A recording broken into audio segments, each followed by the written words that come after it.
Steam button, tapos power, and then switch to desktop. So, para magkaroon siya ng artwork or ma-customize, ito po yung ating next na ita-download, yung last. Go to browser. And then, search po natin, Deki Loader.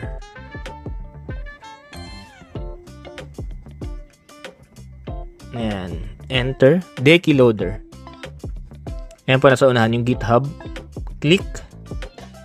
And then, scroll down. Ayan po, download. Ayan. After ma-download guys, install po natin. Punta po tayo sa downloads. Ayan, downloads. Ayan po, Deki installer. Click lang natin. Execute. Continue. Click yes. Okay. Click okay.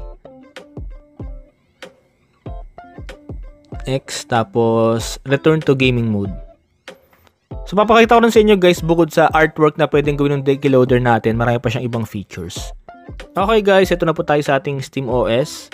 So punta po tayo sa library, non-Steam. So ito na po yung mga games na nilipat natin from desktop mode. So di ba yan, blanco siya.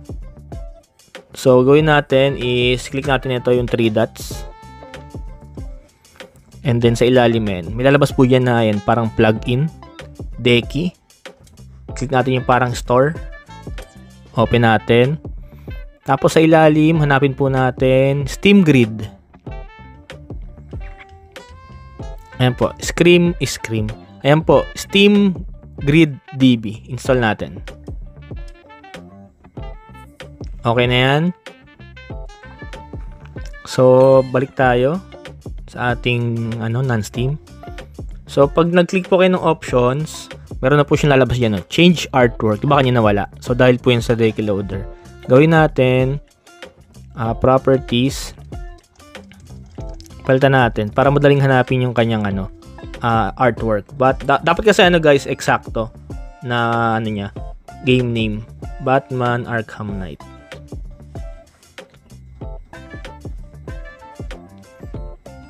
Ayan, back, change artwork. Ayan, pili po kayo. Next naman, wide capsule R1. Kailangan po yan hanggang dito sa kahit hanggang dito sa logo.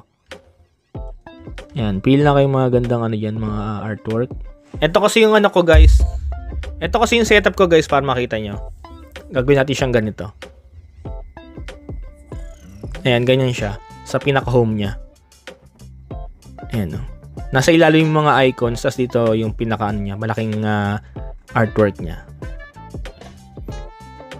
Tapos, sa akin, naka-hide din yung ibang Ayan, pag nagpunta kayo sa non-Steam sa akin, sa dulo, wala yung iba dyan. Kasi marami nakalagay dyan, diba? Ito, pakita ko sa inyo.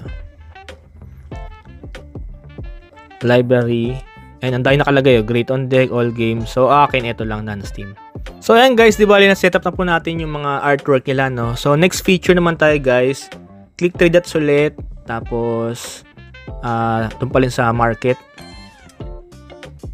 Tapos, next natin na download, guys, is CSS Loader. Yan, install natin. Next po, yung Tab Master. Ito yung pang-hide. Pero kung ito, di kayo mag-install, pwede rin naman. Ako kasi gusto ko lang nakatago yung ibang mga di ko kailangan. And then last, yung Deki Recorder. Ito lang yun ako guys di ba? Sa ko lang to, personal ko lang po itong features na gustong naka-install sa akin. So, ito kasi yung mga lagi kong ginagamit. Okay, so next, click 3 dots, tapos ito naman tayo guys, CSS Loader. And then, click download. Wait natin. Ito yung piliin nyo guys, yung Art Hero. Install. Then, back natin. Click 3 dots ulit.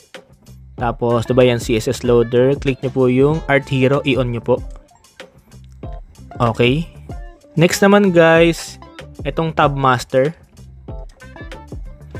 So, ito yung mga pwede nyong i-hide. Ayan, Great on Deck, All Games, Installed, Collections. So, sa akin kasi, ito lang yung iniwan ko, yung non-Steam lang. And then last guys, ito po. Click 3 dots ulit. Decky Recorder. Kung gusto nyo mag-record ng inyong gameplay, gawin nyo lang po itong MP4. Tapos, pili kayo ng ano guys, kung gusto nyo saan ma-save yung mga game. So, di ba, limatic naman siya. Pag nag-record kayo, mapupunta po siya sa desktop mode, tapos videos. So, pag mag-record kayo guys, click start recording. Ayan, nag-record na po yan. For example, yan, Batman. Launch natin. So, pagtapos na kayo mag-record guys, click nyo lang po dyan. Tapos, Decky, stop recording. Yun, nasa ano na po yun, nasa desktop mode na po yun, tapos videos.